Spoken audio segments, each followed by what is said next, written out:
28 days na lang, Pasko na. Pinailawan na ang higanting Santa Claus sa harap ng munisipyo ng Rojas sa Isabela.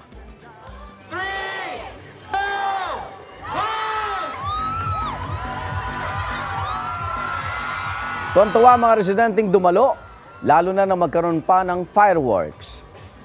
Winter Wonderland vibes naman ang tampok sa isang plaza sa Alitagtag sa Batangas. Bukod kasi sa nagliliwanag ng mga dekorasyon, may pa-snow pa.